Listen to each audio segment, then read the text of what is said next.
হে আমার কুরাইশ ভাইরা, হে আমার কুরাইশের বন্ধুগণ, আমি পৃথিবীর কত বড় বড় রাজা বাদশাদের দরবারে গিয়েছি, রোম সম্রাটের দরবারে গিয়েছি, পারস্য সম্রাটের দরবারে গিয়েছি, পৃথিবীর কত বড় বড় রাজা বাদশাদের দরবারে গিয়েছি, কিন্তু আমি মুহাম্মাদের দরবারে গিয়ে যে দৃশ্য দেখেছি, যে দৃশ্য উপলব্ধি করেছি, পৃথিবীর কোন বড় বড় রাজা বাদশার দরবারে এই দৃশ্য দেখি নাই।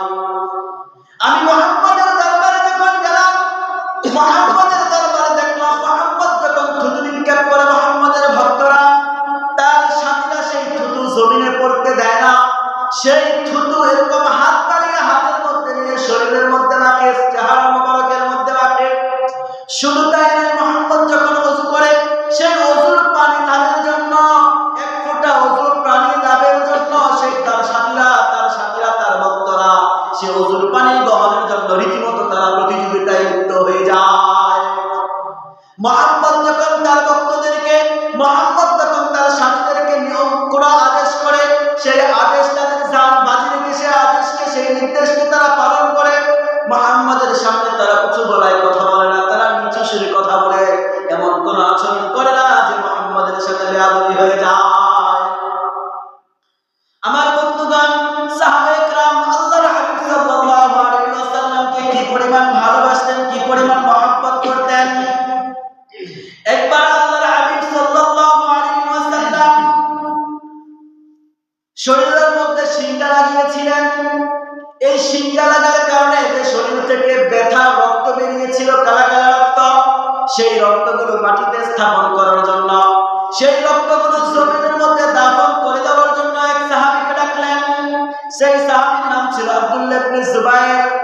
আল্লাহর হাবিব সাল্লাল্লাহু আলাইহি ওয়াসাল্লামকে, আল্লাহর হাবিব সাল্লাল্লাহু আলাইহি ওয়াসাল্লাম যখন আব্দুল্লাহ ইবনে জুবায়েরকে ডেকে বললেন, আব্দুল্লাহ ইবনে জুবায়ের, এই শিংটার রক্তগুলো নিয়ে তুমি কোথাও দাফন করে দাও, সে মাটির মধ্যে পুঁতে রাখো।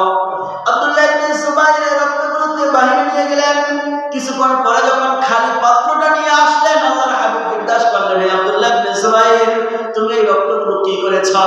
আব্দুল্লাহ ইবনে ঘোষণা করে, ইয়া রাসূলুল্লাহ, ইয়া হাবিবাল্লাহ, অন্য কোথাও রাখি নাই, সবচেয়ে নিরাপদ জায়গায় রেখেছি, সেই রক্ত আমি খেয়ে ফেলেছি।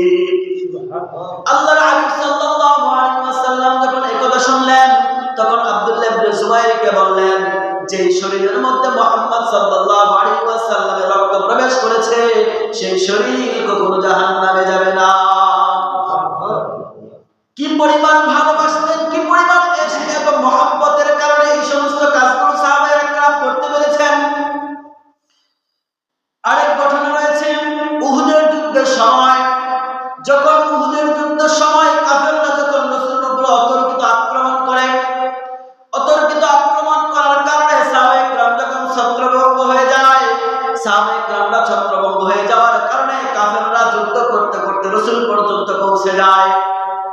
ওই নরদম কাফের যখন রাসূল সাল্লাল্লাহু আলাইহি ওয়াসাল্লামের কাছে আসে, আর এসে তার দরবারে তারা রাসূল সাল্লাল্লাহু আলাইহি ওয়াসাল্লামের যুদ্ধের হেলমেট শিরস্ত্রাণের উপরে যখন আঘাত করে, রাসূল সাল্লাল্লাহু আলাইহি ওয়াসাল্লামের সেই যুদ্ধের শিরস্ত্রাণে দুইটি কড়া রাসূলের চোয়াল দিয়ে ভিতরে প্রবেশ করে ঢুকে যায়।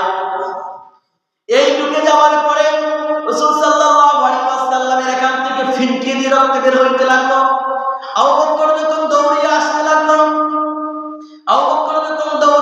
লাগলো, এই কড়াকে বের করার জন্য, তখন আরেকজন সাহাবী দৌড়িয়ে আসলো, বলল, আল্লাহর কসম, হে আবু বকর, তুমি সরে যাও, আমি এই কড়াকে বের করব, আমি এই সৌভাগ্য হাতছাড়া করতে রাজি না। ওই সাহাবী যখন এই কড়াকে বের করার জন্য একটি কড়ার মধ্যে দাঁত দিয়ে কামড় দিলেন, একটি কড়াকে যখন দাঁত দিয়ে কামড় দিলেন, কামড় দেওয়ার সাথে সাথে কামড় দিয়ে সজোরে টান দিয়ে একটি কড়া বের করলেন, আর ওই সাহাবীর একটি দাঁত ভেঙে পড়ে যায়। একটি দাঁত ভেঙে পড়ে গেছে, তার কোনো ভ্রুক্ষেপ নেই, তার কোনো কষ্ট নেই, তার কোনো ব্যথা নাই, তার রক্ত বের হচ্ছে, সেটার মধ্যে তার কোনো অনুভূতি নাই। বরং রাসূলের আরেকটি কড়া বের করার জন্য সে আরেক চোয়াল দিয়ে আরেকটি কড়াকে চেপে ধরলেন। আরেকটি কড়া চেপে ধরে তিনি আনসরে যখন কড়াটি টান দিয়ে বের করলেন, ওই সাহাবের আরো একটি দাঁত ভেঙে জমিনে পড়ে গেল।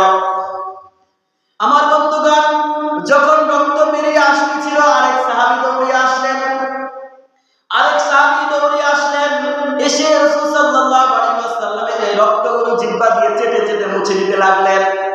যখন এই চেটে দিয়ে মুছতে লাগলেন তখন রাসূল সাল্লাল্লাহু আলাইহি ওয়াসাল্লাম ঘোষণা করলেন, মা মাসাত্তাকান্না,